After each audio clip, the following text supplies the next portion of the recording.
2nd, 2025 meeting of the House Public Safety Committee to order. A quorum is present. Before we begin our meeting, I want to remind everyone that the committee expects proper decorum at all time. All dialogue goes through the chair. Signs are not allowed in the committee room. There will be no outburst or clapping. For safety reasons, standing or sitting in the walkways and aisles is prohibited. If accommodation is needed, communicate with the sergeant staff. Failure to comply with these guidelines may result in removal from the hearing room. Thank you to the Sergeant at Arms staff who are present for helping maintain decorum in the committee room. Representative Feist, I can always count on you to have reviewed the minutes. But this month, or today, I'm going to go to Representative Duran. Have you had a chance to review the minutes of the April 1st, 2025 meeting? I have and move them.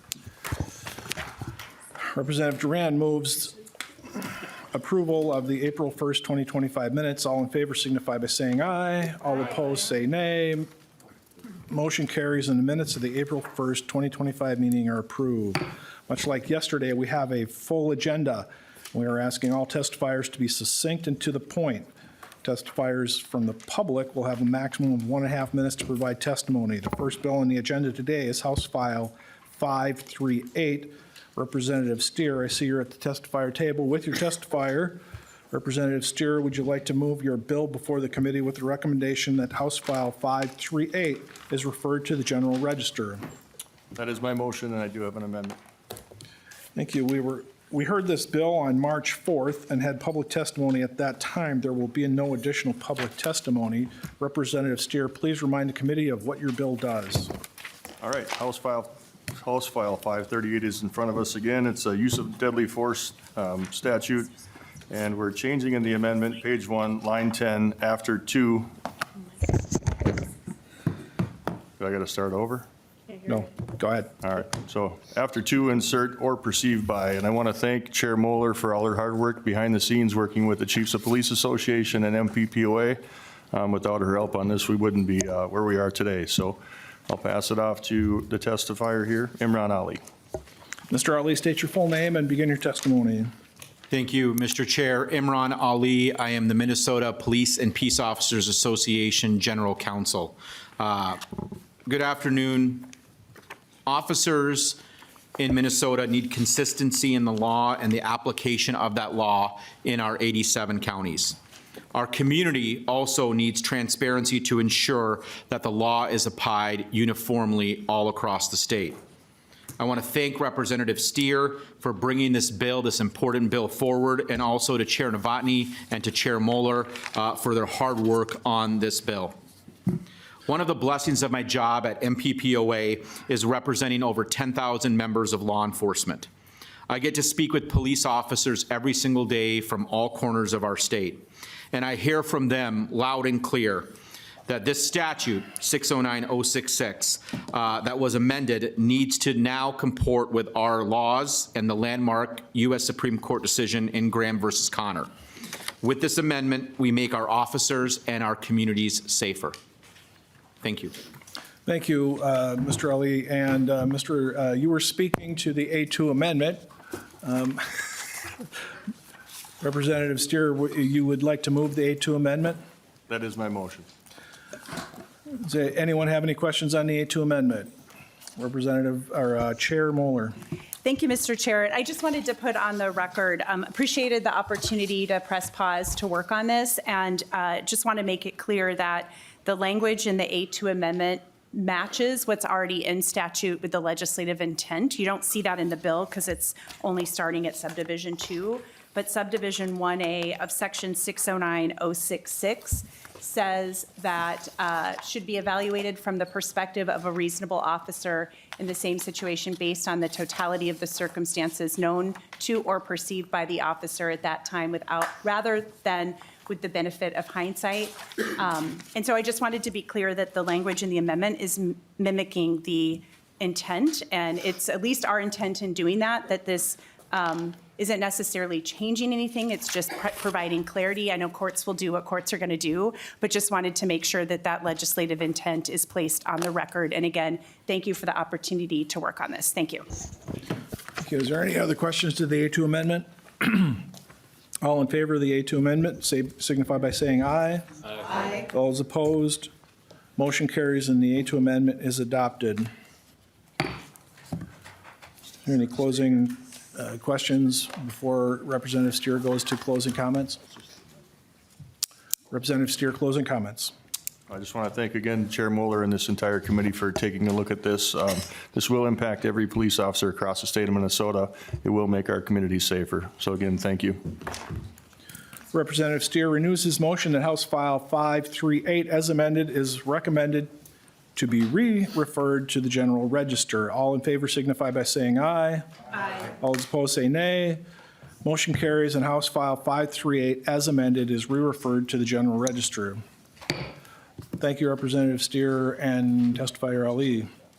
Next bill coming on our agenda is House File 285. Representative Hudson, please come to the table with your testifier. 2825.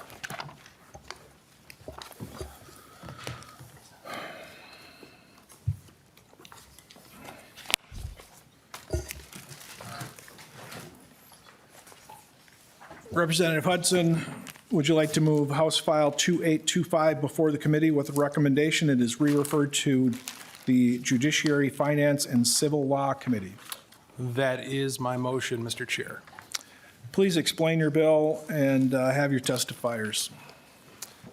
Thank you, Mr. Chair and members, and Chair Moller as well. This bill, House File 2825, would provide the ability of private security agencies and public detectives or private detectives to, when they are bringing new staff on to their agencies, to be able to open records of expungement as part of a criminal background check. This is something that is already possible for law enforcement agencies, and the rationale is similar. We're bestowing a high level of trust upon folks to engage in these jobs where they have virtually unlimited access to facilities and personnel and are tasked with duties and responsibilities that require a high degree of character and the ability of these organizations, when they're bringing people on, to entrust them to fulfill the contracts that they have with their clients properly, ought to be able to take into consideration their full criminal record. And with that, I'll turn it over to my testifiers. Thank you. First time testifier is Richard Hudson. Please begin your testimony. State your full name. Thank you, Chair and members of the committee. My name is Richard Hodston, H-O-D-S-D-O-N. I currently am a public member, and I have chaired for several years the board that licenses private detectives and private security in Minnesota. As the representative indicated, what we are simply asking this legislature to do is put the private security and private detective licensing system and the license holders when it comes to criminal history background check for convictions, I want to emphasize conviction, to put them on the same plane, the same level as this legislature has already authorized for law enforcement, criminal justice employees, and those people who run licensed daycare centers. We are not proposing to change at all who is or is not legally eligible to work in private security or obtain a license, but what we need to do is be able to find those people. And under the current law, that's not possible because the exceptions that allow access to expunged records. And in Minnesota, our courts have said an expungement doesn't set aside a conviction. A disqualifying conviction is still a conviction under Chapter 609A. We're simply trying to find them because we've already had individuals who've applied for licenses, for example, who have gun crime convictions, who have felony theft convictions, and since the legislature has already decided those people do not belong protecting our families, our property, our public venues, we want to make sure that we fulfill that legislative function. The language is virtually, with just a few words, change straight out of the law that already exists for licensed peace officers. In the legal business, plagiarism is considered a high form of flattery. We plagiarized. And with that, I'm open for any questions. I do have with me as well the executive director of our organization, Greg Cook, if you need any substantive testimony on operational aspects. And by the way, the good news is this is revenue or cost zero. It costs nothing to allow us to promote public safety. Mr. Cook, state your full name, begin your testimony. Thank you, Mr. Chair and committee members. My name is Greg Cook, and I'm the Executive Director of the Board of Private Detectives and Protective Agents. As we work at the direction of the board, and the board has voted unanimously to support this bill, I would like to provide you with our agency's perspective. It is my job to manage the agency that provides the board information so they can make decisions. In this case, the information would be the results from background investigations done on applicants, license holders during renewals, as well as their employees when related to various violations. On the security side of things, these are entities that are responsible for protecting people, property, and assets. On the private investigation side, these entities are obtaining sensitive and personal information. Some of these people carry guns. Therefore, it is imperative that our agency does its due diligence for the people of Minnesota in ensuring that these entities are not only qualified, but do not have anything in their past history that may indicate a possible risk. For example, if you have someone who wants to become a protective agent, and in their history it shows various types of assault, disorderly conduct, firearms violations, or other violent crimes, they might not be the best person to handle a contentious situation. If you have somebody who's been charged of theft, they might not be the best person to protect somebody's assets. If you have someone who is involved in identity theft, credit card fraud, or financial crimes, they might not be the best person to obtain sensitive information. The other aspect of this is, if I was the owner of a security company or a private investigation firm, and I was going to hire somebody, I would also like to see the complete history of the person I was hiring, because I am responsible and liable for their actions. My understanding is there is already laws allowing full criminal history access to other professions. I believe that this industry needs the same, if not more, ability to properly credential people in our industry. Thank you. Thank you. And before we move on, we have Representative Hudson, you have an amendment, A1. Would you like to speak to the amendment? Yes, the amendment A1 merely corrects some language or inserts some language that ensures that this applies to private detectives as well. This narrows the scope of the bill down to private detectives. In addition to the security that it already references. Thank you. Is there any discussion on the A1 amendment? All in favor of the A1 amendment signify by saying aye. Aye. All those opposed say nay. A1 amendment passes. Questions for Representative Hudson on the bill as amended? Representative Johnson. Thank you, Chair. Could you walk me through just a little bit of what the current process is for the background checks and what's possibly getting missed and what this change would actually entail? Mr. Chair, Representative, the check is driven, let's say someone wants to apply to be a private detective or own start a private security company. They have to submit an application. When they do that, they have to put a biometric-driven fingerprint cards. They are processed then. BCA runs that check. In some circumstances, they also have access and can run an FBI check. When that comes back, the legislature has by statute determined certain crimes that are disqualifiers, like gun crimes, like felonies, like assaultive behavior. Based on that either lack of a record or a record. If a person has a record, then by statute, we could not legally give them a license even if we wanted to. And so that's how the background check is currently being used. Of course, luckily, a vast majority of people pass the background check with flying colors. For employees, they must do the same similar approach. If I own a private security company, I'm going to hire armed guards to transport money. They also are subject to a fingerprint-based check looking for the same exact disqualifying offenses. And if they are disqualified, then I'm not allowed to hire them. If they are qualified, then I can go ahead and hire them. And I emphasize, we are talking about conviction records, and this bill only addresses conviction records. We know people get arrested, and doesn't mean that they did it. It hasn't been proven beyond a reasonable doubt. We've been very circumspect here, seeking only to apply this criteria for those who have been found by a judge beyond a reasonable doubt to have committed the offense. Thank you, Mr. Hudson. Representative Johnson. Thank you, Chair. Just one more quick one.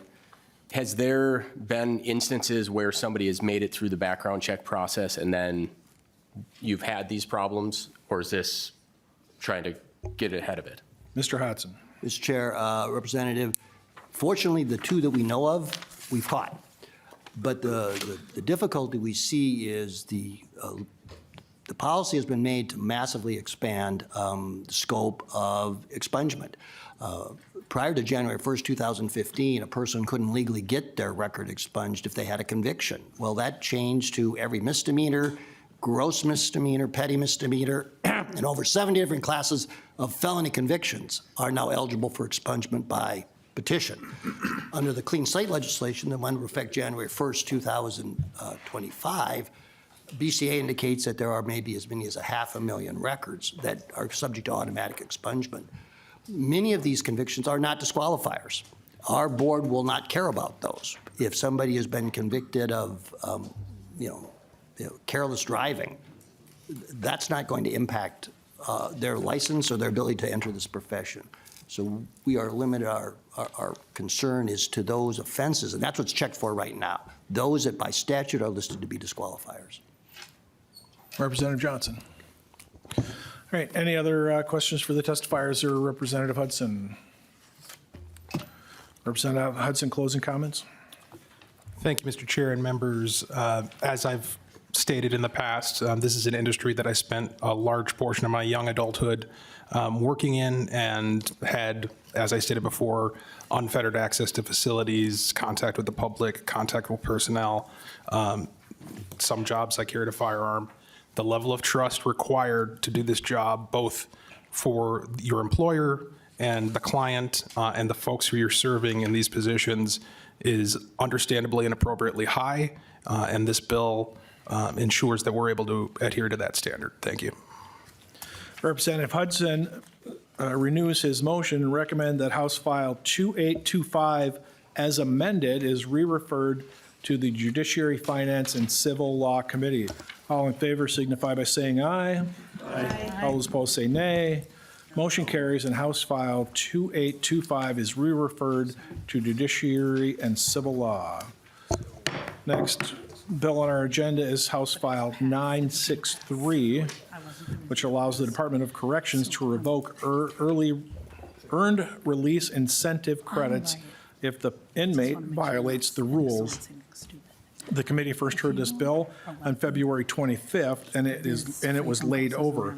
We are taking up this bill to consider an amendment suggested by the Department of Corrections and move the bill out of committee. Chair Rarick is out ill today. Chair Moller, is it okay if I move the bill from the chair position? That's fine, Mr. Chair. Thank you, Chair Moller. I move House File 963 before the committee with a recommendation that is re-referred to the General Register. I also move that the A2 amendment be brought before the committee.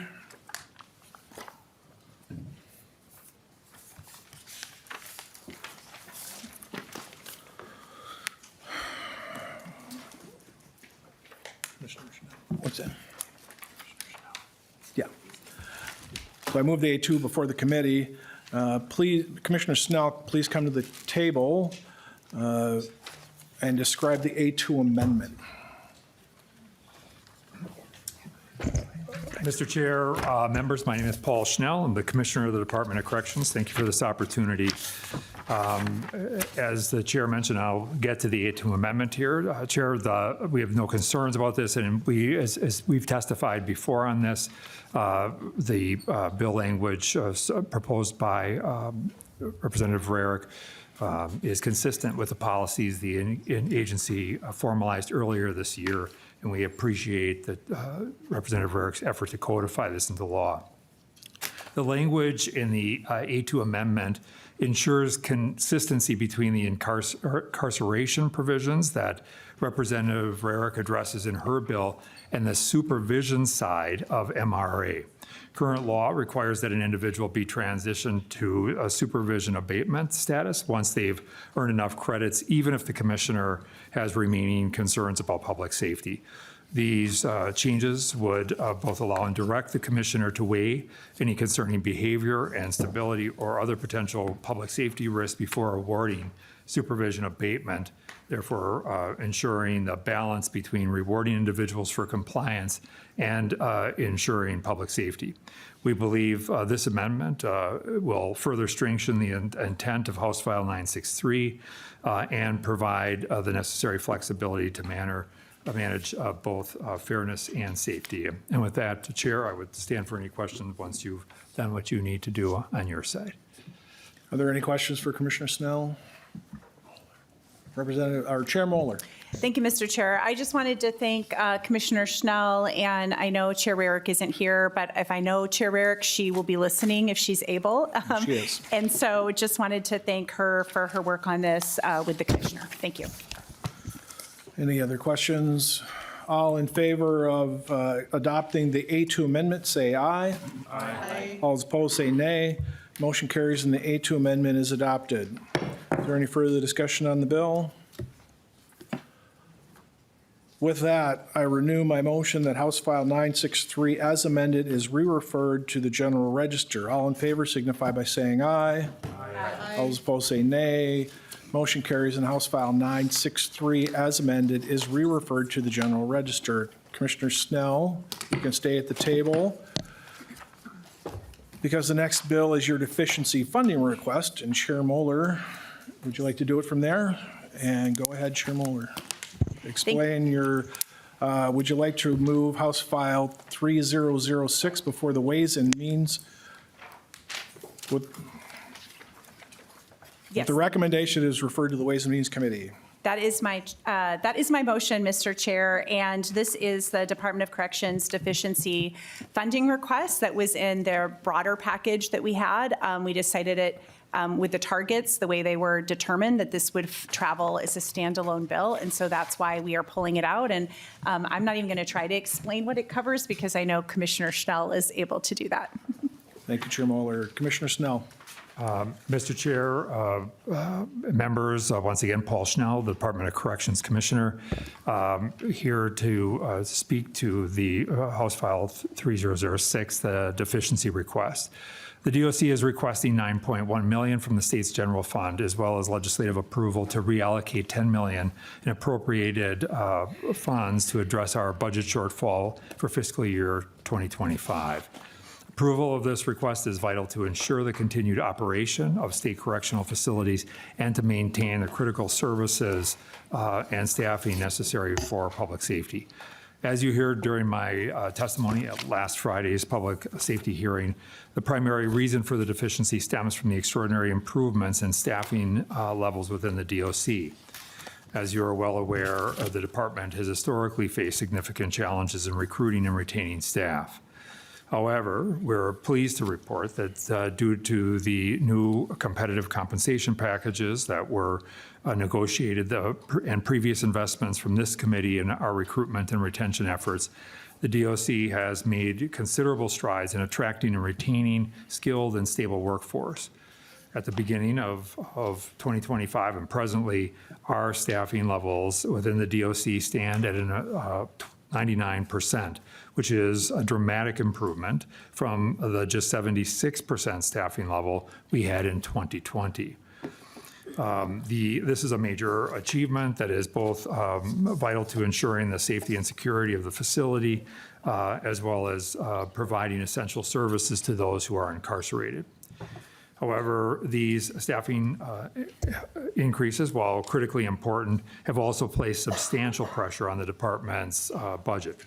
The DOC has traditionally relied on major vacancy savings and funds saved due to unfilled positions, and generally speaking, substantial supplemental budget requests following collective bargaining in order to cover our budgetary needs. However, with now the vast majority of these positions filled, obviously vacancy funding is no longer a viable strategy. The combination of staffing improvements and rising costs associated with retaining staff has created the funding shortfall that demands immediate attention. Without the requested fund, the DOC will face significant operational challenges, potentially jeopardizing our ability to meet financial obligations by June of 2025. In the worst-case scenario, we would be forced to implement lockdowns across our facilities to drastically reduce staffing needs and curb overtime costs. Such measures would be detrimental as it could be lead to dangerous levels of idleness among our population, and we would see increased risk of population instability, which exacerbates safety concerns for both staff and incarcerated individuals. Passage of this bill as a standalone will ensure the continued safe and efficient operation of our facilities and maintenance of the services we provide. I want to thank both Chair Moller and Chair Novotny for the support of this proposal and your continued leadership. And with that, chairs, I would stand for any questions your members may have. Questions for Commissioner Snell? Representative Tadke. Thank you very much, Mr. Chair. And I don't have a question for Commissioner Snell. I just want to make sure that put my support in for this, having Shakopee President Shakopee. It's really important that we have these positions funded and making sure that we have adequate staffing and staffing levels. So just really appreciate everyone working together to find a compromise and making sure that we are supporting this work. So thank you, everyone. Paul, I'll let you close, but my comment would be, Chair Moller, that Commissioner Snell, I'm glad that we are getting up to staffing levels that have been a problem since I started here in 2020. I hope that this makes a significant difference in the quality of work experience for the correctional officers that were there and being able to be rested, not overworked. Their home life is restored from not working endless overtime, and hopefully that also has the secondary effect of helping with retention on the backside, that people aren't getting burnt out. With that, Chair Moller, would you like to close? Thank you, Mr. Chair. I couldn't have said it better, so thanks for supporting the bill. Chair Moller renews her motion that House File 3006 is recommended to be re-referred to Ways and Means Committee. All in favor signify by saying aye. Aye. All those opposed say nay. Motion carries, and House File 3006 is referred to Ways and Means. Next, we have 4 bills, all of which represent a savings to the general fund. All session, we have heard bills that expend spending, including bills that would total more than $40 million in general appropriations funds just yesterday. But we have not heard any bills that rein in spending, and with a looming budget deficit, it is important that we offer solutions to that deficit. The first of these bills that we will hear today, the first of 4 bills, is 467. Representative Harder, please come to the table with your testifier.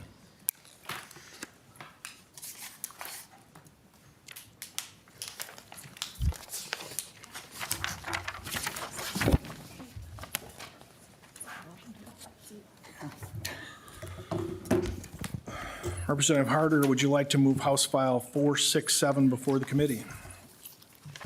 Yes, Chair Novotny, I'd like to move the file. Representative Harder, please describe your bill and have your testifier testify on the bill. Chair Novotny, if I may ask, I have a DE1. Did you want to do that? We will get at that. Just describe the bill. Thank you, Chair Novotny and Chair Moller and committee members for the opportunity to hear this bill today on the correctional fees. I appreciate Representative Feist for bringing forward the bill yesterday, which relates to this topic. So Minnesota is one of the highest probation rates in the nation, and great strides have been made to reshape the funding formula in the last biennium. The legislature has made a good faith commitment to fully fund this formula in the future, which is why there is a delay or the request will be for the delay in the fee sunset. I have with me a testifier today. We can move to the testifier. All right, first testifier is Mike McMullen of Wright County Probation. Mr. McMullen, begin your testimony. Thank you, Mr. Chair, Representative Harder, for leadership on this issue. It is a very serious issue facing us, and we understand the state's dilemma and the upcoming budget process, and we understand it from a county level, and we appreciate it. But under the situation that we're faced with, it'll be detrimental, first of all, if the continued funding does not take place this biennium. In addition, if you add on the sunset that ties the hands of counties to fund current probation services, there will be a hit. And I want to give a personal example. It's why I'm representing Wright County today, not one of the associations. In Wright County alone, if continued funding does not take place, to the funding that was put in place the last biennium, for the first year, we're going to experience about a $250,000 decrease just based on salaries, incidental costs, and operations. In the second year, the biennium will be another $250,000+. Currently, we collect about $250,000 in fees. So that alone would be almost a $750,000 hit just to Wright County. And I wanted to say that in context. I think sometimes we get caught up in the bills and what doesn't really happen at the ground level. And clearly, probation is a very important part of public safety. We work with all the players in public safety. We just heard from law enforcement on a daily basis. We're certainly concerned about and would love to get the bill passed for continued funding. But if not, we support the bill to repeal and or at least move the sunset a few years forward. I believe it's 2 years. Thank you, Mr. McMullen. The next testifier we have signed up is Will Cooley from the Minnesota Justice Research Center. Mr. Terrell, is he here? I don't see him. And you're not testifying on his behalf? All right. With that, we'll go on to questions. Actually, let's do House File, or the Amendment DE1. Representative Hart, Mr. Cooley, we just went past you. Would you like to speak still? Should I testify? Take the stand quickly. All right.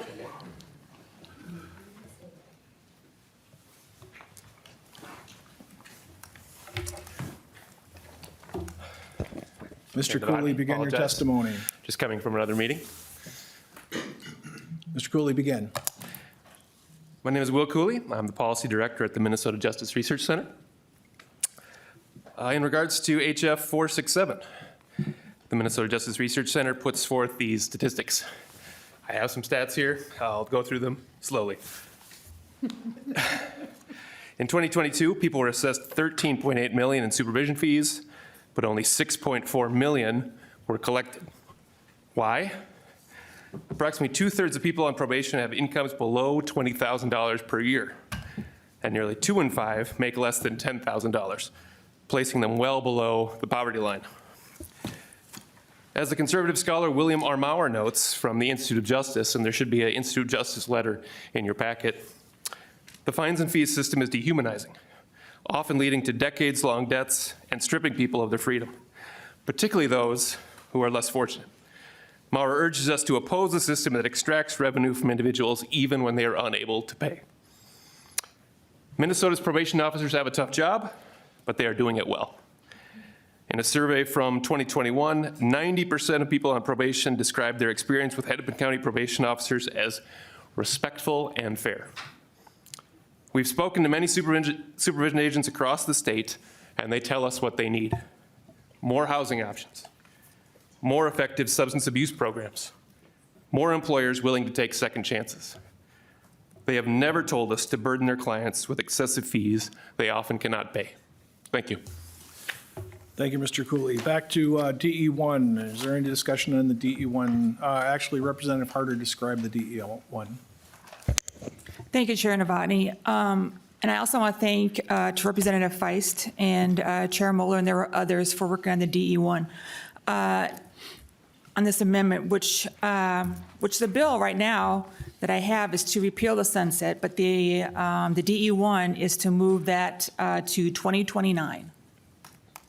Is there any discussion on the DE1? Representative Feist. Thank you, Mr. Chair, and thank you, Representative Harder, for working with us on this amendment. For the reasons that Mr. Cooley stated, I don't think that supervision fees are the best way to fund community supervision, and I think they can be very counterproductive. That said, I definitely understand the financial strain that our counties are under at this moment in time, and because we're not able to yet fully fund the new funding formula, I understand that still creates a strain on the counties. So, while I very strongly believe that we should get rid of supervision fees in the long term, I think this is a reasonable middle ground, and I support the amendment, and thank you for working with me on it. Is there any other discussion on DE1? All in favor of adopting DE1 amendment signify by saying aye. Aye. All those opposed say nay. The DE1 carried. Commissioner Snell, you're still here, I believe. Do you have anything you'd like to say on this bill? No. No? With that, do we have any other questions for Representative Harder or the testifiers? With that, Representative Harder moves that. What's that? Closing comments, Representative Harder. Thank you, Chair and Novotny members, for hearing the bill, and I just appreciate the working together on this bill, and I believe it's going to be laid over. I have that correct, so thank you for that. Thank you. With that, House File 467 and amended is laid over. Next bill on the agenda is House File 2812. Representative Stier, please come back to the testifier table.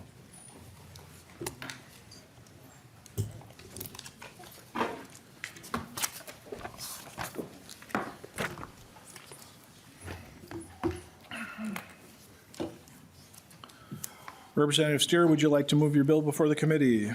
That is my motion. Please describe your bill. All right, during the 2023-2024 legislative session, House File 2922 passed, which allows free communication services to incarcerated persons. I was unable to locate the fiscal note on the House side, but I was able to find one on the Senate side. So prior to the implementation of in fiscal year 2022, the revenue to Via Path, formerly GTL, for inmate phone calls was $3.367 million, for which the agency received 40% commission of $1.374 million. And House File 2922 added a cost of $3.367 million. All right, commissions paid in fiscal year 2022 and prior funded social welfare programs, which several different types of programs, including entertainment, recreation, educational, and religious programming, supplies, library support, and IP newspaper expenses. In 2022, in the 2022 Senate fiscal note, expenditures totaled $8.143 million to implement this program, along with lost revenue of $1.3 million. Commissioner Snell testified last Friday, stating that inmates are using up to 7 million minutes per month. Commissioner Snell stated the corrections staff are unable to monitor all communications. In my opinion, this is making our jails less safe for corrections staff to work in. With the implementation of House File 2922, the fiscal note should have included enough full-time employees to monitor all inmate phone calls to ensure their safety of the facility and the general public from the threats from inside.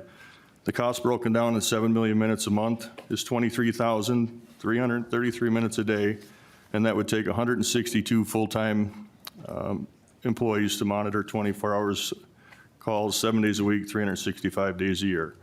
162 full-time employees and an average income with benefits averaged out at $100,000 would cost taxpayers $16.2 million.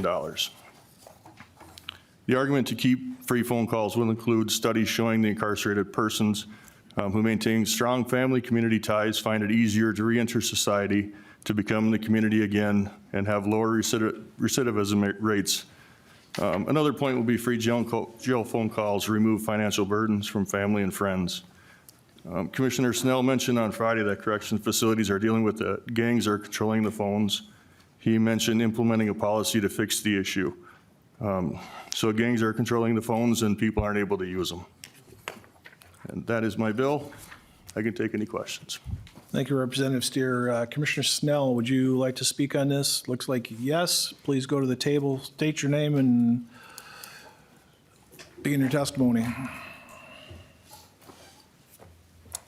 Mr. Chair, members, Paul Schnell, again, Commissioner of Corrections, and I just, I appreciate the opportunity to speak to this, and I recognize and understand the challenges that are raised here around some of the security issues, which we believe that we have identified strategies to implement and manage.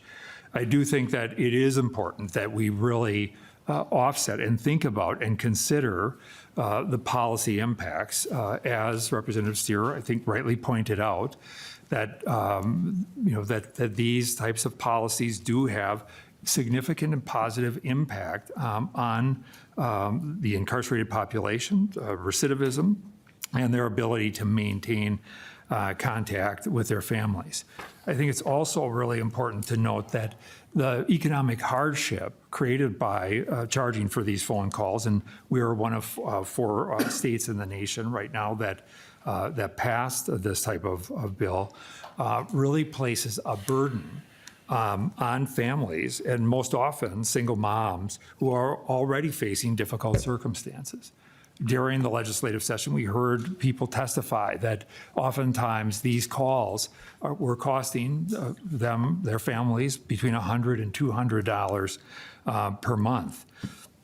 And when we factor the reality that incarcerated people working in our prisons are earning somewhere between 25 cents an hour and with a maximum of about $2 an hour, the ability to pay for these phone calls, the cost of confinement, any type of restitution that may be owed is virtually impossible. Therefore, the cost for these calls fall squarely and flatly on the families and, frankly, on the children of incarcerated people. And we have to recognize that having an incarcerated parent has been identified as one significant adverse childhood experience. And the impact of parental incarceration is mitigated when kids can maintain close contact with their parent who's incarcerated.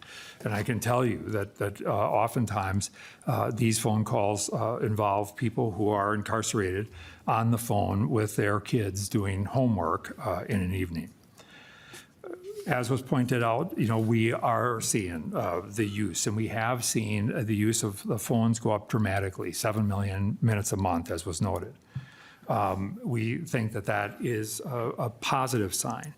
Now, we do know and are aware that at no time in our history have we ever monitored every phone call, and there's not a jail or a prison system in the country that actively monitors every phone call in real time.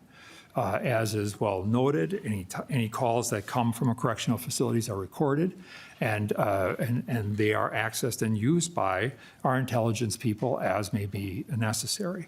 But we do not and cannot monitor every call. We do believe that the future really is around the use of AI to actively do that and help staff identify potential threats or risk factors that may come up on these calls. But I think the reality of today is that when we think about the positive impacts, we understand the economic challenges here. But what we are going to do as a state by stopping this practice is put this on this burden squarely at the feet and on the shoulders and the backs of families and kids. And that does not serve our interest overall. I also think it's just really important that we are aware of that, that more than a third of families across the country with an incarcerated family member go into debt because of the cost of phone calls. And again, we pay for that. There is a real social and governmental cost that comes to this and creates other sorts of problems. And with that, Mr. Chair and members, I would stand for any questions you have about this bill and about what's happening within the DOC. Well, Commissioner Snell, it seems to me the numbers that Representative Stier quoted as far as the current costs that we're running do not meet what was allocated in the last session when that bill was proposed. Is that a fair statement? Are we exceeding what was already budgeted for these free phone calls? Mr. Chair, members, we do see that now. One of the things I can say is that the FCC passed rules governing phone calls, and in January of 25, there was a reduction of cost of the DOC of phone calls by 40%. So those some of those numbers have gone down to the point now where we believe that the cost of phone calls is somewhere in the vicinity of about I'm ballparking this a little bit, about $2.5 million a year versus the 3.5. So some of this is just new information as we look at the reduction in costs that were passed along because of the FCC requirements. So even with the reduced costs, it's still more than we budgeted, no? No, Mr. Chair, it would be now less than the budgeted amount, slightly less. Either way, right now, you said that the cost is squarely and flatly on the incarcerated person if we change this, but right now it's squarely and flatly on the taxpayers, no matter what it costs, correct? Mr. Chair, that's correct. Okay. Representative Greenman. Thank you, Mr. Chair. And just a quick question for the author. I see a letter in opposition. I hear the Department of Corrections raising some concerns. Can you tell me who you worked with who supports this bill? I think the Republican Party. Representative Stier. Sorry. I think the Republican Party supports this bill. Representative Greenman. Thank you, Mr. Chair. Appreciate that. I guess what I would say is I think that this is a penny-wise, pound-foolish bill. And as I think the research shows that was used to pass this bill in the last biennium, the creating of family connections, its impact on both recidivism, the safety within and outside of our incarcerated jails and prisons, as well as the impact it has on our communities. The defunding family connections, this bill, I think goes in the wrong direction from where we were in. I'll give three sort of reasons, and most of them, I think actually the commissioner alluded to, but it's the wrong direction for public safety. The family connections that we know are linked to, and the research shows, to positive behaviors both in prison as well as reducing recidivism. So when we think about, and I think it was a prison policy initiative, it lowers violence in prisons. That's good for inmates. It's also good for our correctional staff. This is also wrong for the families of the folks who have been incarcerated. As the commissioner said, a third of families go into debt because of the prison phone calls. This doesn't stop the phone calls. It just means people who can't afford it go into debt because they want to make these calls. If you are wealthy, this doesn't affect you at all. You can continue making those phone calls. The emotional lifeline to kids and families, that we're talking about kids being able to connect with their incarcerated parents or spouses, both for the incarcerated person and thinking about entering back into into society in a way that we want to make sure happens and is good for and safe for our communities, but also those kids and those families who need to be able to talk to their loved one. And then I would also say this is the wrong direction for basic fairness. Because again, all this does is say, it doesn't stop the phone calls you're talking about. It doesn't solve the problems. It just says if you can afford it, you can make those calls. But if you can't, maybe your family will go into debt. Maybe you will use the 25 cents an hour, which would mean for every hour you work you're paying for a phone call or for a minute of a phone call. That's just not fair. And so I really appreciate, I was not on public safety in the last couple of years, but as a public defender, I've spent a lot of time thinking about how do we reduce recidivism? How do we make sure that when people in our communities, they come out of incarceration in a way that they're ready to be back into communities, maintaining their relationships with those families and communities is critical. And that's what this bill does. And so I would say, members, I think this is being laid over, but I'd pose the bill and say we should stick with connecting communities, not defunding them. Representative Stier, response? Just all good points you brought up, but this should not be on the backs of the taxpayers of Minnesota. Representative Hudson. Thank you, Mr. Chair. Just have a comment. So I appreciate the letter that's in our packets from the Isaiah organization. They state that they believe that every human being is imbued with inherent dignity and worthy of love. So say we all. That's exactly why when you commit a violation of another human being's inherent dignity by committing an offense against them that qualifies you to be incarcerated, it's an appropriate punishment. And it comes with reductions in civil liberties. That's the definition. We get to confine you. Many things which otherwise would have been your right become privileges. That's what incarceration is. If you don't want to be subject to that, don't violate the inherent dignity of other human beings. I think that's the message we should be sending as a legislature. As far as the bill itself and its impact, I wonder how many of the researchers who have been promoting this idea have been visiting these facilities and seeing the activity that's been acknowledged by Commissioner Schnell and was described by Representative Stier of these phones now being in the control of gangs that are in the prisons. So I would argue that we have not eliminated the cost to make a phone call. We've simply transferred it from being a monetary cost to being whatever is demanded by somebody stronger and bigger and who has more people allied with them than you. That is contributes to disorder rather than order. And as far as the cost, $100 to $200 a month, I think many of us pay about that much for our personal cell phones bill and our families' plans.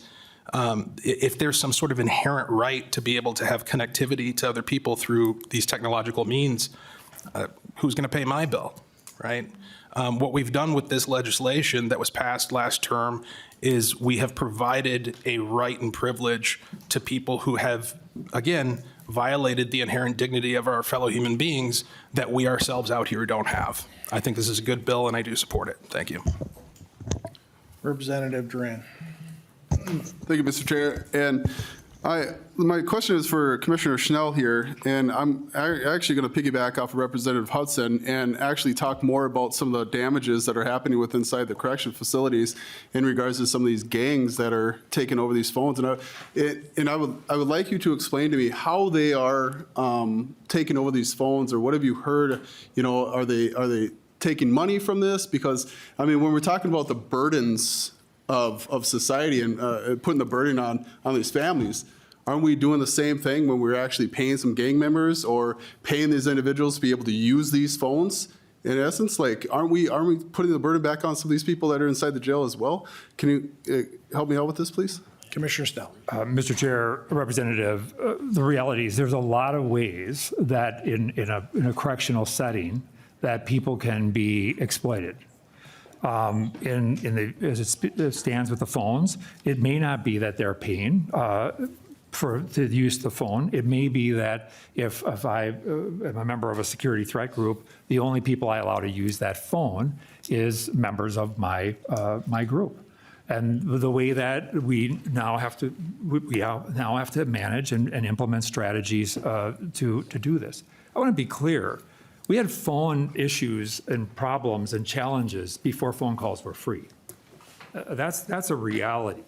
And we've always had to manage. This just simply increased the volume of those challenges. And so we have to implement other strategies to address it. But I just want to be, I think it's really important to know that free phone calls didn't create the problems. Free phone calls simply made those challenges somewhat larger and across the board. Representative Duran. So again, we're still creating a burden for people incarcerated because they're going to be in debt, or they're going to be limited in their time, or, you know, there's going to be something going on with these gang members monitoring these phones. But it's strange because you said that now it exaggerated, you know, expanded the concerns with these phone calls. So how are you, I guess, conducting yourself and protecting these inmates who are inside there to not go down this? Because now it's worse, and it doesn't look like we have any, you know, any plan to solve this. I'm worried about that. Commissioner Snell. Mr. Chair, Representative, we understand that, and one of the things that we just implemented was, a new strategy around creating some blocks in between. The phone calls are set, they're limited. People could, in many cases in the past, do back-to-back calls. That has been changed. So now there is a minimum of a 15-minute gap between calls, which just allows for staff to better manage and monitor that because of the gap that's built into the system, number one. Number two, different facilities use different strategies dependent upon the issue or the problem. And I want to be clear, too, that we're not talking about every single phone in every single facility and every single unit. We have units where the challenges can be greater, but we are dealing with not just these security challenges. We deal with a host of challenges that our security staff, I think, do a remarkable job with. But we can do some things by creating gaps between calls that will allow us to more easily manage and monitor phone usage. Representative Duran. Representative Whitty. Thank you, Chair Novotny. Thank you, Commissioner Schnell. One of my questions was going to be the solution, because last week we heard about the issue, so thank you for that. I got two questions. One is, how much of an increase have we seen since this program's been implemented? And then secondly, I'm trying to wrap my head around this a little bit. If it's a landline, why is it so expensive? Commissioner Snell. Mr. Chair, I think just as to the first question, when you talk about the change in usage, are you speaking about the volume of calls or, yes.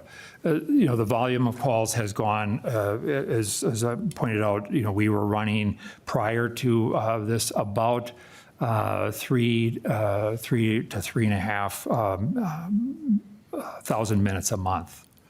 3 to 350,000 minutes per month. Now that we're averaging, as I said, 7 million minutes of phone call usage. So it has gone up, doubled in the course of that time. So when we look at that volume, it undoubtedly has gone up quite dramatically in that time. Representative Whitty. Thank you. And so that's a high percentage of increase in calls, and I can see where there could be some unintended consequences that have caused some issues. So like I said, once again, I'm glad you have a plan, but then that limits people making those phone calls to their families. I guess my other question is, why the high cost if it's a landline?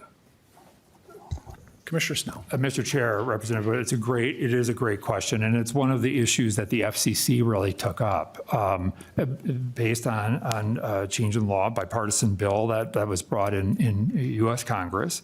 The FCC was required to look into and address the cost of communications. And ultimately, the Congress required the FCC to do rulemaking around the cost of these calls. When we look at what the costs are, it's really built on the fact that there are a relatively small number of providers that provide these services. And I think what's important, it's not just a phone on the wall, or phone. It is all of the ability to record every call, to advise people who are, the person is calling that the call is being recorded, if you've ever heard those communications. So all of that system contains and holds all of that, and then allows us on the backside to be able to go in, access that call, and do various things with that, including things like, in some instances, you can do some transcription things and those sorts of things from that system. So it's the back end of that comes with the cost. It would be really nice if we could just put hardwire phones in and allow people to access them, but all of the technology related to the back end and the security side of that is where the challenges are, and that's where the costs have been. And I think there has been concern, and obviously the concern of Congress was the fact that the costs were quite high. And so that's why the FCC came in and was required to do rulemaking. Representative Whitty. Promise my last question.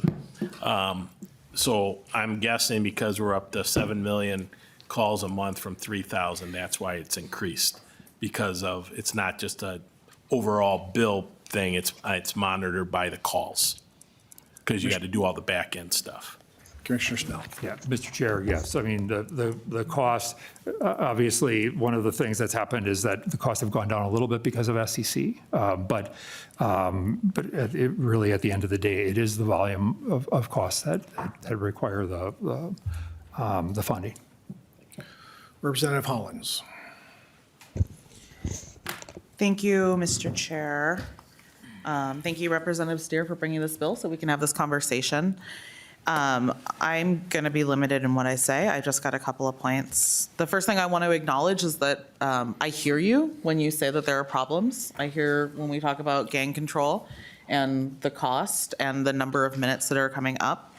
But I'm going to have to vote against this bill or not support it for a couple of important reasons. So the first one is we talked about people who have committed crimes and who have violated other folks' rights. But you know who didn't commit crimes and violate other people's rights are the kids and the spouses of those people who have been incarcerated. And they're the ones that have to bear the burden here. It's not the folks in prison. They're never going to make enough money to be able to afford these phone calls. The people who do is the wife who's on the outside, who is trying to maintain a connection with their spouse or trying to make sure their kid maintains a connection with their dad or with their mom. They're the ones that bear that burden. And they're the ones that can't afford hundreds of dollars every month. And by the way, those people are taxpayers. When we say this is falling on the back of taxpayers, they pay taxes. It's their money too that's going to this. So, and far be it from any of us to think that we will not be in the situation where our spouse might be imprisoned. I don't want to name names here, but there are people who work in this building who never thought that they would have to be dealing with this with their spouse being in prison, right? So let's not go there. You never know what's going to happen. And I'm sure that all of us would like to not have to spend an extra $200 to $250 to talk to our spouse and to try and maintain a connection with our spouse or for our kids to have a connection with them. Secondly, we talk about inherent value of all people. Yes, 100%. And also, your inherent value should not be based on how much money you have. If we are talking about folks who are white-collar criminals and who have money in the bank or have had professional jobs for years and years and have savings and can afford to pay for those calls, their humanity is the same as somebody who worked at a gas station supermarket and doesn't have any savings. And we need to acknowledge that through our legislation. And it's important for them to stay connected to their community and to their family just as much as it is for the white-collar criminal to stay connected to them. Finally, the humanity aspect, and this is from my own personal experience. I didn't work in criminal law, but I did work in family law. And I can tell you the number one thing that makes people stop trying and stop working at stuff is taking away their family and their kids. When you tell people you no longer have access to their children, they shut down. They are not willing to work on things. They are not willing to try harder. They are not willing to try to rehabilitate. It is like something dies inside of them. And I think any of us that are parents can kind of identify how that would feel. Like, we all know how that would impact us. And from that perspective, I see this as actually a cost savings measure, because I don't know the average cost of housing an inmate for a year or what the average length of stay is for an inmate, but I'm going to guess that with all the inmates we have in our prison systems, if they all get out and because they feel no connection and because they've lost touch with their kids and their family and they commit other crimes, it's going to cost a whole heck of a lot more. It's going to cost a whole heck of a lot more than paying for these phone calls. And so I really would encourage us to take a position that is looking at not just the immediate cost, but the long-term cost and what our goal is of our prison system and our incarceration system. And I know I harp on this a lot, but I think that we all believe that most people who are being incarcerated, we want them to be rehabilitated and become functioning members of our society. I think the goal is not to lock people up and never look back at them. That cannot be the goal. We can't afford to do that. You want to talk about budget issues. If we do that, we will absolutely have budget issues. So if we want people to come back, to reintegrate into society, to find jobs, to participate in our communities, they need to feel connected to those communities. And yes, there is a cost to that, but I think it's a cost that is worth bearing, to recognize the humanity in everybody and make sure that they have a chance at coming back and being fully participating members of our community. That's a cost I'm willing to take. So that wasn't a question, sorry. Thank you. Chair Moller. Thank you, Mr. Chair. And I had to present a bill when this discussion started, so I missed a large part of it. But I did hear that a question was asked about who supports this and that the answer was Republicans. Well, that's not true across the country. There are red states that are providing these valuable connections for families, and particularly for what Representative Holland spoke to about maintaining that connection. And we heard from Oklahoma in December about how this has been really successful in helping rehabilitate people. They have an iPad, and someone was able to see their kid graduate from high school, and that meant so much to the family and to the person because it helps rehabilitate people and it helps maintain those family connections. So I just want to be clear that this is not something that that just blue states or Democrats are trying to do. This is bipartisan because it works. And so, you can tell from our side, we're very opposed to this bill, and just wanted to put that on the record. Thank you. Thank you, Chair Moller. Well, our side is not very opposed to the bill. We're open for discussions, and Commissioner Snell, I think at some point we have to find a happy medium somewhere.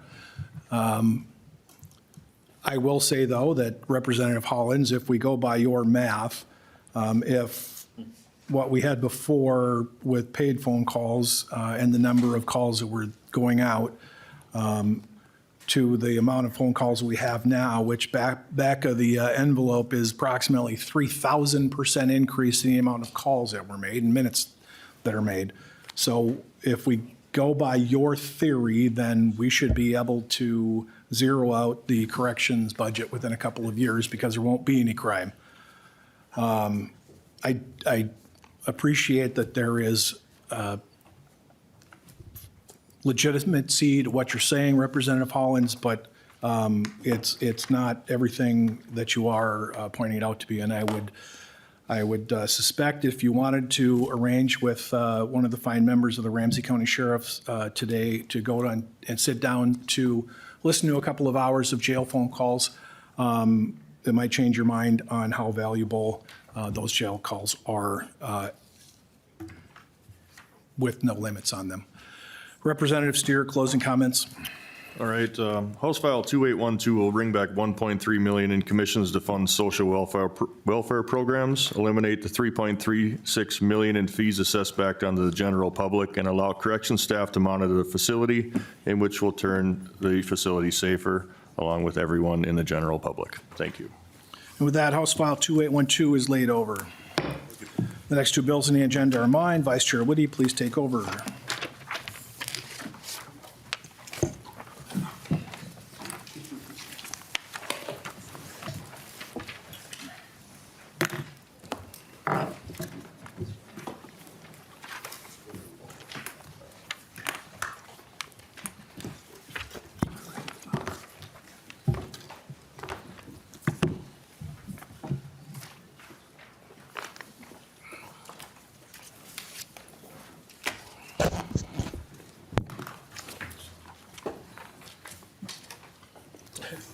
Chair Novotny, would you like to move House File 2892 before the committee? I would. Chair Novotny, can you please describe your bill? And which one are we starting on? Which bill are we starting on? 2892. 2892. In 2016, the legislator made multiple changes to provisions of the law related to controlled substance offenses. Part of that change, the Hey, legislature. Chair Novotny, can I have you speak in the mic? Thank you.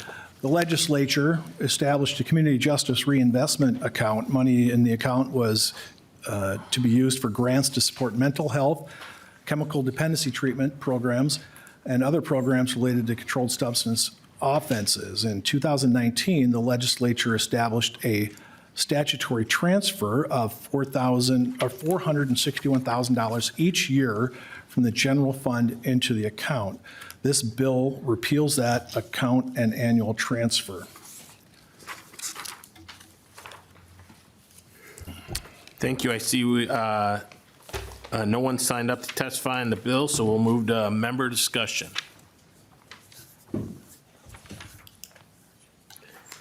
Chair Moller. Thank you, Mr. Chair. And I guess at some point, we did get a letter just now from the Department of Public Safety expressing concerns about this bill. And I would like to, at some point, see a list of the kinds of programs that this supports. It sounds like, mental health and maybe substance use disorder treatment are part of those. And I just want to say that with, again, some of the cuts that are coming from the federal level, these are the kinds of things where I don't know why that's funny. It is not a joke that these cuts are coming, and I'm trying to say it in a way that is not inflammatory, but reality. And we know that there are cuts to these kinds of treatments for people, for mental health, for substance abuse, et cetera. So I'm trying not to say it in an inflammatory way, but just the reality that those have been threatened and some cuts have started already. And so I just want to make sure that if this is a program that we're cutting here, that the same people that are benefiting from this aren't going to be cut because of additional federal dollars that could be cut. So I know, Representative Bliss, you're looking at, that's the point I'm trying to make here. I'm not, again, not trying to be inflammatory, just want to make sure that these programs are also not getting federal dollars that could potentially be cut. And that's all I want to say. Thank you. Representative Bliss. Thank you, Mr. Chair. Just as a quick follow-up, I don't know if you saw the budget forecasts of $6 billion deficit in the next couple of years. We had $18 billion surplus squandered. We had $10 billion in taxes squandered. All of that before a presidential election that side of the table has continuously blamed our financial or future financial woes on. The reason I chuckle is because I find it hilarious that every time we try to offer something up to cut a little bit money to maybe try to help the $6 billion deficit that we are facing, that I don't believe anybody on this side of the aisle had any input on that budget. So that's on you. So any of the stuff that we're trying to do to save a little bit of money, and then we get Trump, these mythical cuts that are coming down the road that haven't hit yet. And, it's funny, but the $6 billion deficit that we're facing has nothing to do with the man sitting at 600 Pennsylvania Avenue. Thank you. Chair Moller. Thank you, Mr. Chair. Well, the cuts have hit, and in fact, Minnesota Department of Health had just ended up laying off a bunch of people due to federal cuts. So the cuts have hit. I just received information today about a number of federal cuts again related to victim services. So they are there and other ones are threatened. And so that is a reality that we are in right now.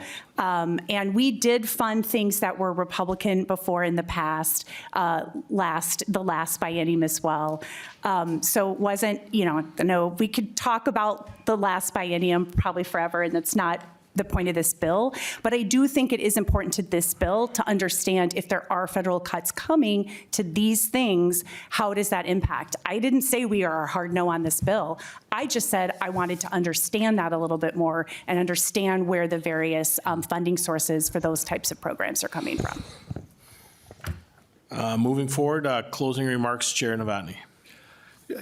Thank you, Vice Chair Whitty. I agree with Chair Moller. The reality is the cuts are coming, and that's one of the reasons why we need to pull back and reevaluate where the funding is going. The last numbers that our House fiscal staff were to find where these funds went to was 2020, and I have the list here. 180,000 went to the 2nd Judicial District. 200,000 went to the Duluth Police Department, Hennepin County, Waseca County, and the White Earth Tribal Band. Very specific, not statewide funding. It was not broad. It didn't go to a lot of places. It was very specific, and it was some people really won and some people really lost. So they said that's the last we could get from fiscal, so we don't even know where that money is going. But this is one of the reasons why we brought this bill forward. We need to reevaluate. If it's bad this year, just think what it's going to be like when the projected surplus that has been coming since we knew, since we walked out last year are coming. And I support this bill. Thank you. And that House File 2892 is going to be laid over. The next bill on our agenda is House File 2532. Chair Novotny, would you like to move House File 2532 before the committee? That's correct. Please describe your bill. In 2023, the legislature established a community crime and violence prevention account in the special revenue fund. The legislation also transferred $70 million from the general fund into the account and authorized the Department of Public Safety to use up to $14,000 each year for grants that meet the requirements of Section 299A.296. This bill eliminates that account and transfers the balance of $42 million to the general fund. That is my bill, Vice Chair Whitty. Thank you, Chair Novotny. There are no author testifiers, but we do have some members of the public who signed up to testify. Each testifier will have 1.5 minutes to testify. Please be brief, concise, and please state your name and organization when you come up. Our first public testifier, and I do apologize if I get the names wrong, Maggie Emery, and then Jordan Bora Nelson.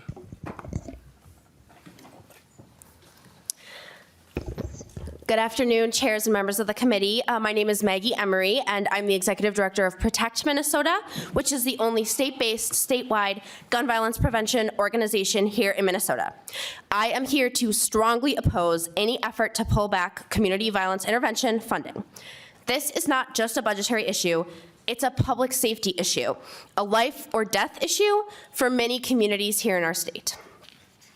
Community violence intervention programs save lives. This model, which is used across the country, treats violence as a public health crisis, interrupting cycles of retaliation, mediating conflict before they escalate, and connecting individuals in need to support services. In cities that have implemented these strategies, violence has been reduced by 30 to 60% in target areas.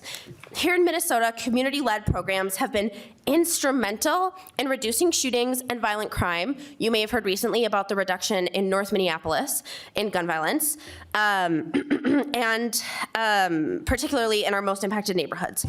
Investing in CVI isn't just effective in reducing violence, it's also cost effective, which is what we're here today to talk about.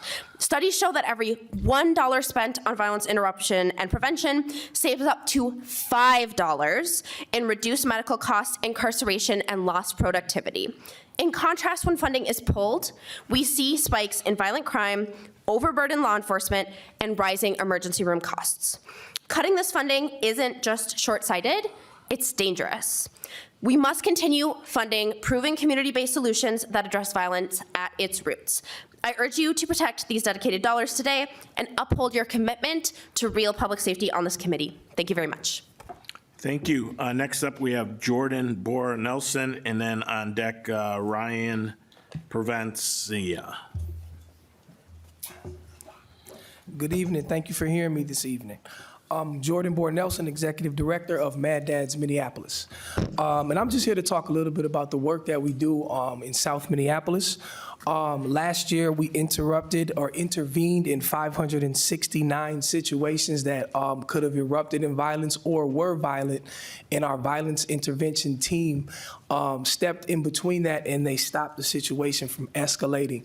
One story, 2 individuals had knives and were going to get into a knife fight under a bridge on Chicago Lake, and our team intervened on that scene with we don't carry weapons, and they intervened to be able to de-escalate the situation, and they saved 2 lives that day.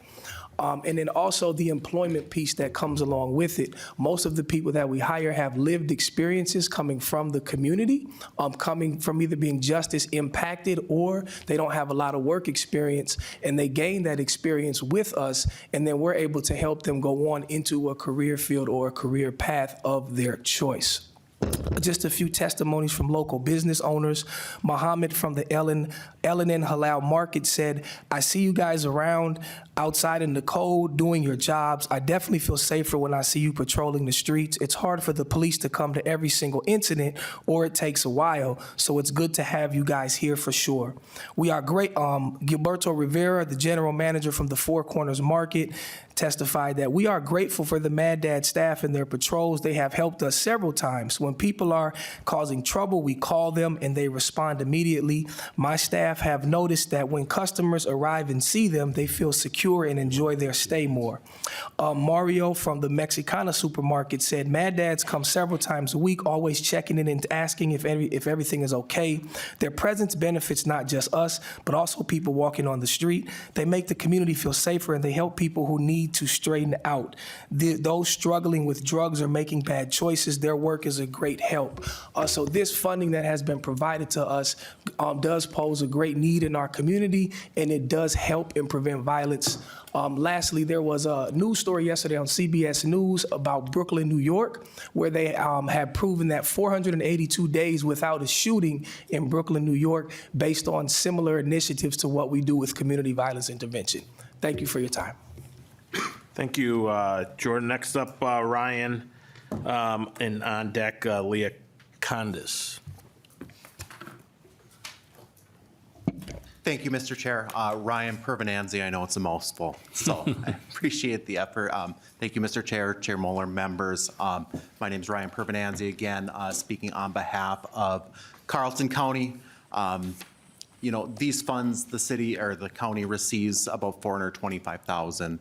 We did in the previous year, and those funds went to programs that specifically serve youth. I mean, they address issues, whether it's truancy, homelessness, and things like that. So it is a very important part of services provided by Carlton County. And, you know, it goes without saying, I mean, we, as a county, we completely understand the budget constraints that all of you are working so diligently to address, and we acknowledge that and thank you for all your work. But, you know, we just ask for careful consideration of taking these, you know, well-managed funds out of a county like Carlton, where we just don't have a lot of resources to give to our youth. You know, unfortunately, we're not part of the city of Duluth where they have a HUD entitlement where they have $3 million to invest in the community. We just don't have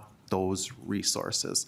So on behalf of the county, I would just like, to respectfully ask for kind of reconsidering of funds like these and the importance that they really do bring into Carleton County. So thank you very much for your time and all your work. Thank you, Ryan. Up next, Leah, and on deck, I have Moms Demand Action. Tom Steinmetz. Thank you, Mr. Chair. My name is Leah Condis, and I lead the Minneapolis local group of Moms Demand Action for Gun Sense in America. More importantly, I am the mother of a child who was at the mall for one of their shootings and the state fair for one of their shootings. I'm here today in opposition to House File 2532, which could eliminate funding for community violence intervention or CVI programs. As Representative Greenman might say, this bill is penny wise and pound foolish. The legislation aims to reallocate $42 million from the Community Crime and Violence Prevention account to the State General Fund. Meanwhile, injuries and deaths from gun violence are estimated to cost Minnesota around $6.6 billion annually. CVI programs are proven to reduce gunshot wounds and deaths in the neighborhoods most impacted by gun violence. To date, 41 states dedicate funding to these programs.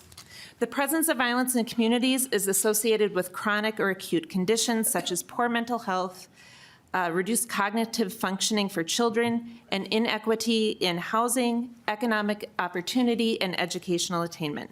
These programs play a crucial role in combating gun violence and need to be properly funded and sustained.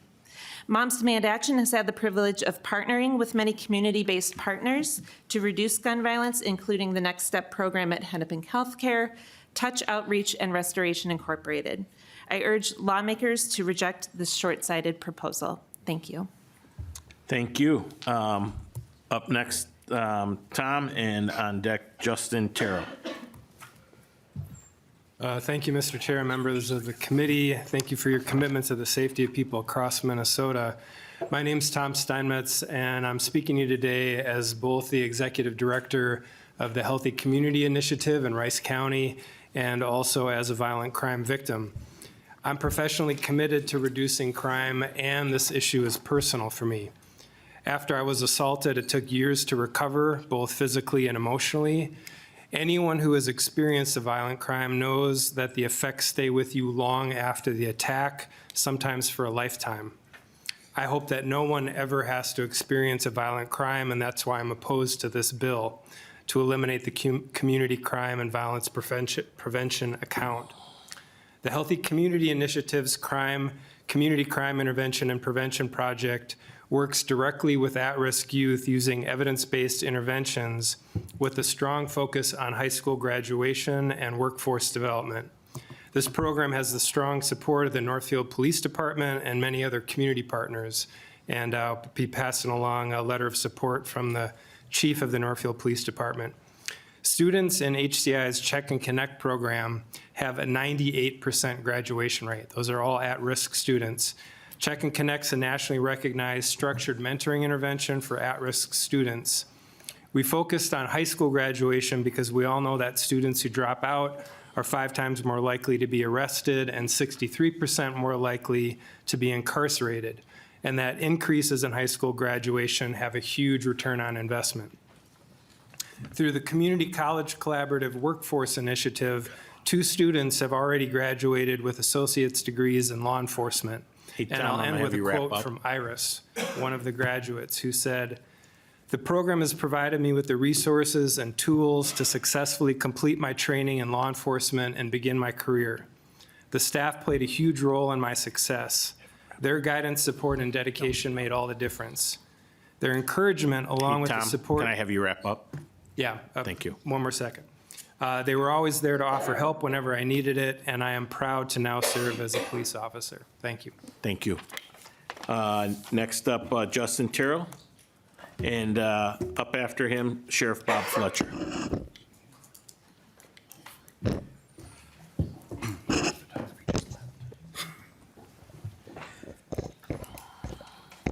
Can you guys hear me? All right. Good afternoon, everyone. My name is Justin Terrell. I'm the Executive Director of the Minnesota Justice Research Center. We're a small community-based nonprofit organization whose mission is to transform the criminal legal system, specifically to ensure it is more effective, humane, and trustworthy. I also want to just start by thanking Chair Novotny. While I may disagree with the premise of this bill, I actually think it's a great opportunity to hear about the great work that these organizations are doing out in the community. Today, I've been asked to raise concerns about this bill that would eliminate funding for community crime prevention efforts. These resources have been critical in developing effective strategies to advance public safety by making meaningful investments in community organizations who are positioned to intervene and prevent crime from happening.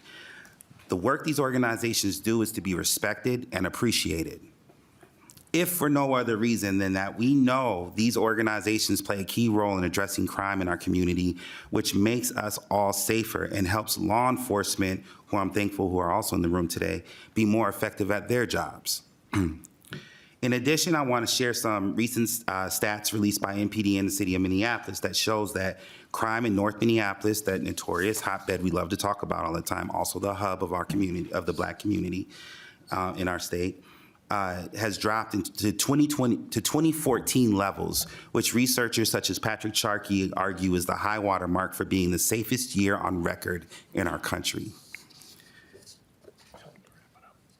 I'm not going to read all these stats, but just on the shooting victims side, in 2024, gunshot wound victims were at the lowest level since 2014, with 132 victims reported.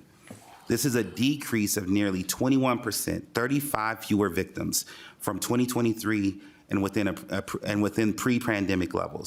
Gunshot incidents decreased 25% with 38 fewer incidents compared to previous year. Terrell, can I have you wrap it up, please? Yeah, I'm right there. So in closing, I will leave it to this body to do the work of advancing meaningful policy. It's your job, not mine. But I felt it responsible to share this data and make the case that law enforcement, as an arm of the criminal legal system, relies on community members to sustain safe communities. It is only reasonable that we fund these organizations to ensure they have the capacity to do so. I have to make two very quick points. First, I have to mention that there was a reporting requirement attached to this bill when it was passed, and I haven't seen any reports. I believe they were due in January, and I would look to the Commissioner of Public Safety and anyone else to see if law enforcement has provided their reporting on the resources they received when this bill was passed, and I'd love to see the report on the hard work that. Hey, Terrell, I'm going to have you end it right there. Yes. Thank you. Yes, sir, and I'm just going to say it. The second question is, I would like to make sure that folks understand that this, I believe, was one-time money with a five-year sunset. And considering the looming deficit, I don't believe this resources will have any impact on it. So we should keep them in the hands of folks that are actually doing the hard work of working hand in hand with law enforcement to make sure that our communities are safer. So this bill, Chair Novotny, may be. Thank you, Terrell. I'm going to have you end it right there. Next up, Sheriff Bob Fletcher.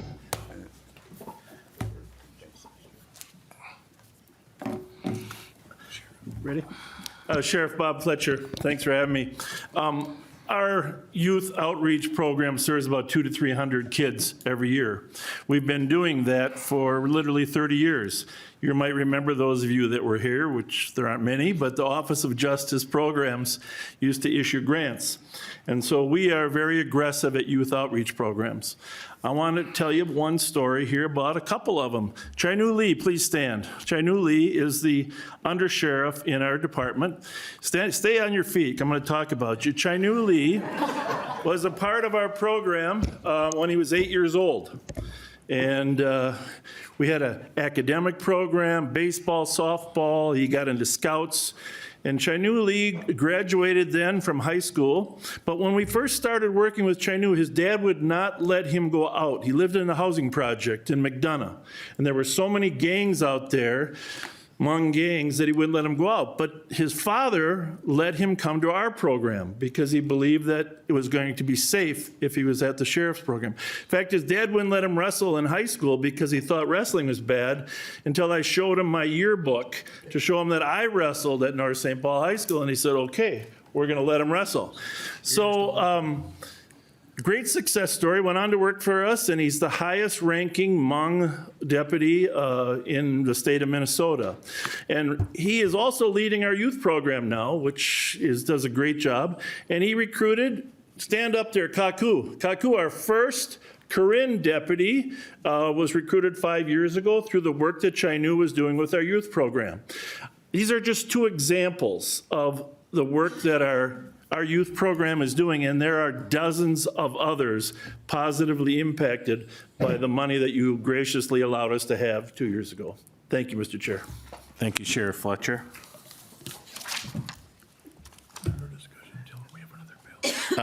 We're going to go to member discussion, but we do have one more bill we want to get through today. So Representative Engen.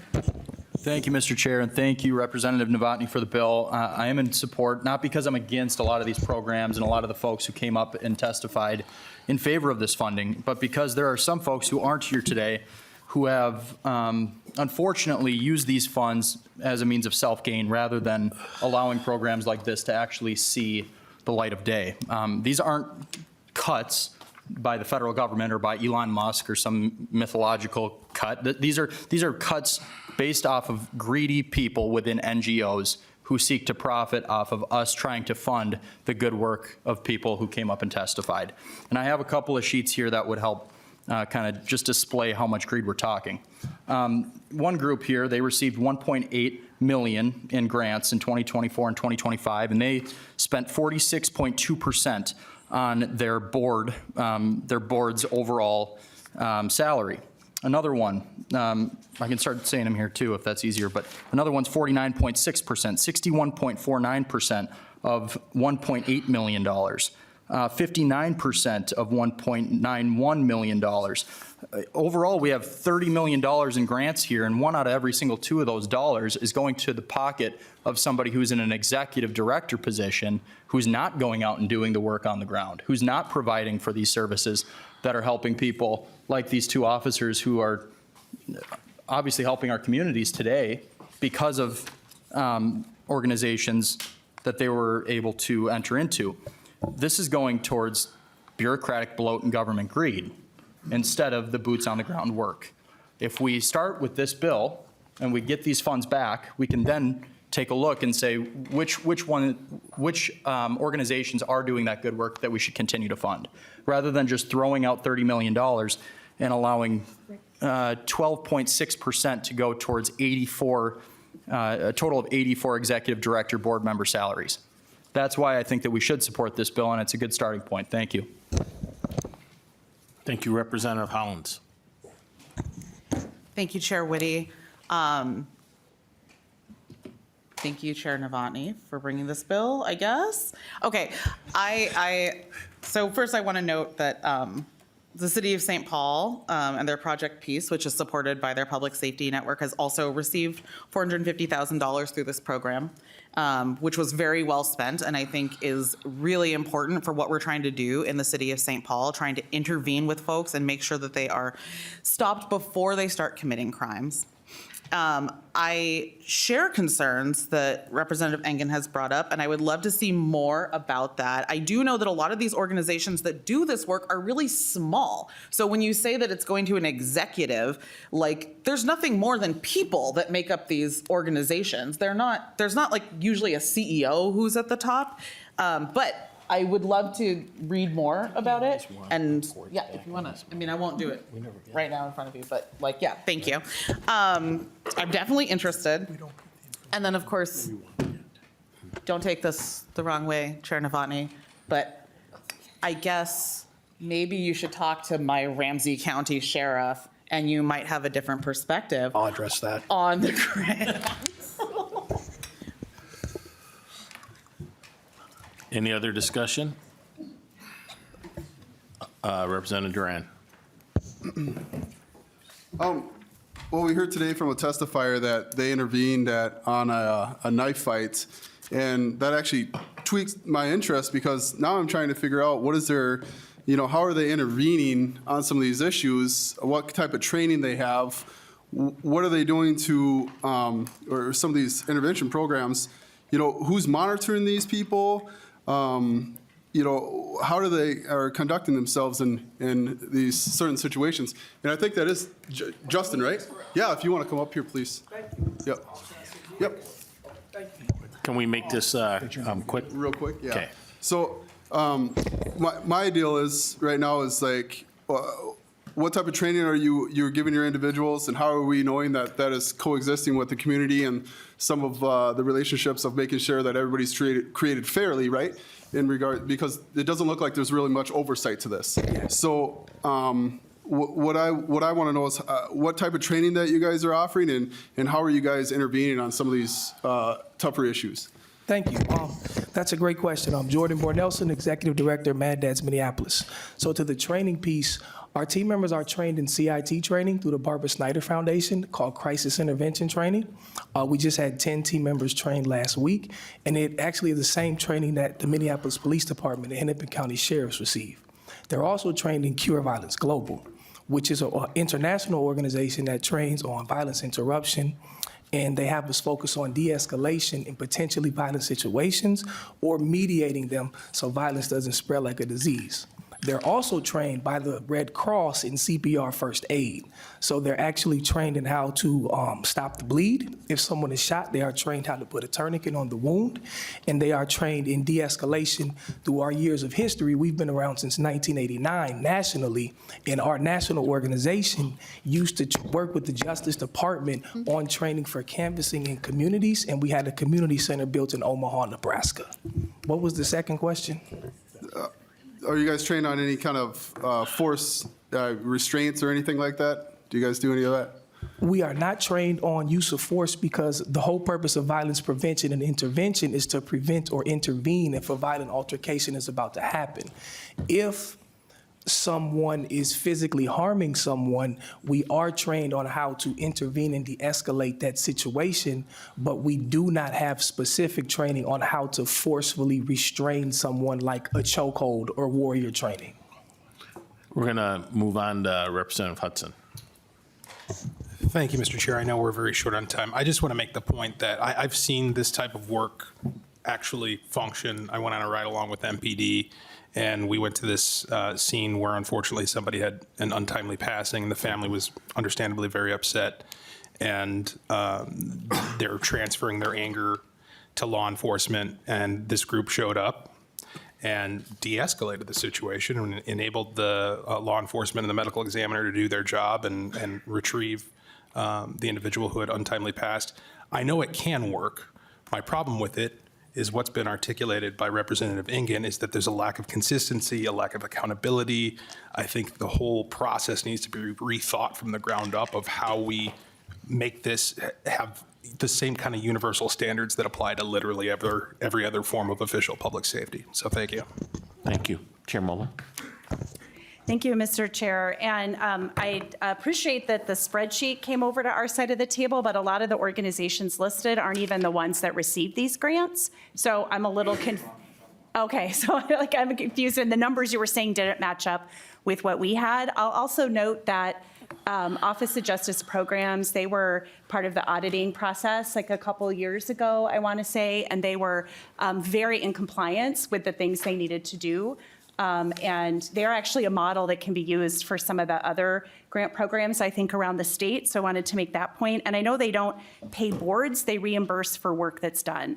And then just another thing that I know Mr. Terrell mentioned, we didn't have a reporting requirement. It's public who gets this and the amounts, but we didn't put a reporting requirement in the bill. It got shifted into a different bill. And so I think that's what happened there. The letters in your packets, in addition to the testimony, there were, I think, over a dozen letters. And I know that there was some other people that wanted to testify remotely from Greater Minnesota who weren't allowed. And so I think it's just really important for everybody to take a look at all of the great great work that's being done throughout our communities, throughout our state, whether that's with nonprofits, whether that's law enforcement, whether that's through victim services, probation. There's a whole variety of good work that's being done that's preventing violence in our communities, and there is no reason to defund violence prevention. Thank you. Thank you, Chair Novotny. Thank you, Vice Chair Whitty. A couple things I will address, and I'm going to start with Sheriff Fletcher just because I respect him so much. Sheriff Fletcher, I'm going to guess by looking at the hardware that is on your undersheriff's shirt there that he didn't start in 2013 or 2023. He's been around a little bit. And I'm going to guess he is where he is at is because you made a commitment a long time ago with department finances. You mentioned that he was an Explorer, strong advocate of the Explorer program. That has nothing to do with this bill. He is not here because of this bill. The other deputy that you're talked about is not here because of this bill. They're here because you support that community and you have made those inroads. So thank you for doing that. That has nothing to do with this bill. What we got going was I started looking at this funding that was going out. And what tweaked my attention was the very first organization that received $200,000 on this grant. So I looked on the form, and I'm not going to say what the agency is because I haven't done a ton of it, but I pulled up the 990. The amount of our grant, $200,000, doesn't even cover the salary of the executive director. And this particular agency is a multi-million-dollar grant agency. They are receiving, off the top of my head, I think it's $5 to $7 million. I think they've got $5 million grants that they get every year. They've got a bunch of money on hand. They've got a bunch of individuals. Some of these agencies have 4 to 5 people on their salary, on their boards that are making more than the governor. We've got people that are in charge of domestic abuse advocacy centers that are making over $200,000 a year, and they're getting multiple funding from multiple accounts. So that made me say, hold on, wait a minute, what's going on here? And I dug deeper, and I looked and I saw that the Roseville Police Department gets $301,000. Well, great, Roseville Police Department gets $301,000. That must go to a public safety, must go to law enforcement, crime prevention. I read the grant. Grant funds provided to the city of Roseville, reducing barriers and increasing housing stability for persons in community experiencing homelessness or unsafe housing. Well, yeah, I absolutely want to do everything that we can to fight homelessness. We've got, in the last session, we had a whole committee that was nothing but homelessness. We put out millions and millions of dollars to homelessness.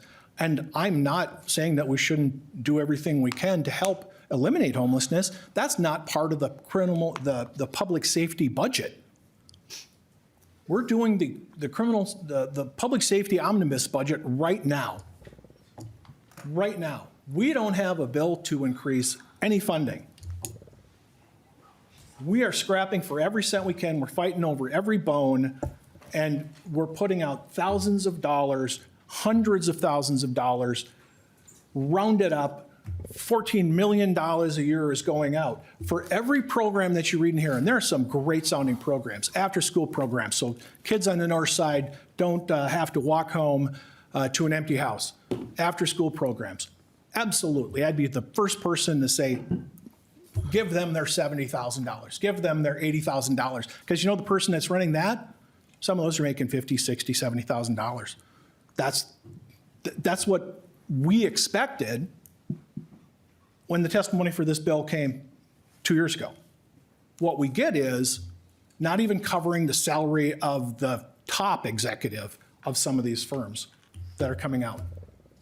I'd sit down, and if I could, I'd go over every line. We can't do that right now until we get it all back and find out where it's going and make sure it's going to the right place.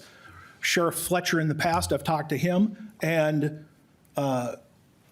this would be much better if it goes through the local law enforcement agency to whatever community organizations they think it is, so that it would have some valid local impact. We can't do that if we spend it first. So I'd like to pull it back, really evaluate where it's going. Some of these grants, when you look into them, they sound like they are like a comedy routine for impromptu comedy. I'm going to give you a word and you have to somehow use it in a sentence, and that's how they throw it in the grant. You come up with a sentence for your grant application that says, underwater basket weaving will help public safety, and you get money. With all of the letters, with respect to what Chair Moller said about the dozens of letters that were solicited and the testifiers that came here live, I don't have a list of people that didn't get a grant. So I can't reach out to the people that didn't get a grant and say, please come testify because I want to pull this money and make sure that your tax money is responsibly spent. We received the solicitation for letters. Several of the people that are on the grant let us know that the solicitation by email for testimony and letters was sent out. We want good things to be done with money. We want responsible spending of money. If it's something that's going to help a kid not get into crime, we're absolutely for that. We're not going to stop that. But we want it to be done responsibly. We want good things to happen with money. And with that, thank you for your time, Chair. House File 2532 is laid over. The last bill on our agenda is House File 2875. Chair Nash, please come to the testifier table with your testifier. Good afternoon, Mr. Chair. Chair Nash, I will move House File 2875 before the committee. Please begin your testimony and have your testifier identify herself for the record and give her testimony. Thank you, Mr. Chair, and I'll be brief. 2875 seeks to change or add 4 words and 2 commas to statute. And thank you, Mr. Chair. I'll start over again. 2875 seeks to put 4 words and 2 commas into statute relative to the crime of stealing something like copper, and what it would be adding would be broadband services and cable services to the statute. I guarantee you this will be the least controversial bill that you've heard today, and I will allow my testifier to offer testimony. Good afternoon, Mr. Chair and members, and thank you for the opportunity to testify in support of House File 2875. For the record, my name is Melissa Wolf, and I'm the Executive Director of the Minnesota Cable Communications Association. I also want to thank Representative Nash and his co-authors, Representative Elkins, Representative Scott, and Representative Feist for their leadership on this bill. The bill in front of you makes a very brief and simple change to Minnesota Statute 609.593 by clarifying that the crime of damage or theft to telecommunications equipment includes broadband and cable services. As you all know, America's communications networks are essential components of daily life, from public safety to national security to transportation, finance, law enforcement, healthcare, education, and more. Our nation's communications infrastructure plays a critical role in the functioning of our society. A thief can easily mistake fiber shielded inside conduit for copper and just start cutting. Consequently, they cut lines providing 911, phone, and internet services, risking access to life-saving emergency services, not to mention internet service to homes and businesses. Copper theft continues to be a significant problem in Minnesota. To highlight a few examples, the Star Tribune reported on February 23rd that a former employee of the city of Eagan was charged with stealing $4,000 in copper wire from the city last year, and 2 men caused more than $10,000 in damage while stealing copper wire from a communications tower outside Little Falls. Additionally, although St. Paul Crews found a way to prevent the repeated theft of copper from lights last year, residents with landline phones lost 911 service when thieves stole utility lines. The legislature has routinely acted to pass clear and meaningful laws to protect communications infrastructure. Our current statutes separate chapters for telecommunications and for cable and broadband. The phrasing in the current statute is that these materials are used for telecommunications services. House File 2875 would make the statute clear that vandalism to broadband and cable services are unequivocally prohibited under Minnesota Statute 609.593. This straightforward update gives the public and industry assurances that all communications infrastructure, technologies, and their uses are captured and protected under the law. We appreciate your efforts on this issue over the last 18 years. The original law was originally passed in 2007, and we once again ask for your support and help to provide clarity and assurance in our statutes, giving law enforcement and prosecutors the tools to enforce these laws and stop copper thefts and fiber cuts to the best of their abilities. And I'd be happy to answer any questions. Thank you. Thank you. Are there any questions for Chair Nash or his testifiers? Chair Feist. Thanks. I just wanted to say this is a good bill. I'm a co-author, as you mentioned, and it provides good clarity in the law. So thanks for bringing it. Any other questions? Chair Moller? Closing remarks, Chair Nash. Thank you, Mr. Chair. I just wanted to lay on the record, Jim Nash bringing clarity to statute. We can all celebrate that, but just wanted to thank my co-authors and for the committee's indulgence. This is a very good solution to a real-world problem. Thank you, Mr. Chair. House File 2875 is laid over. There being no more business before the committee today, this meeting is adjourned.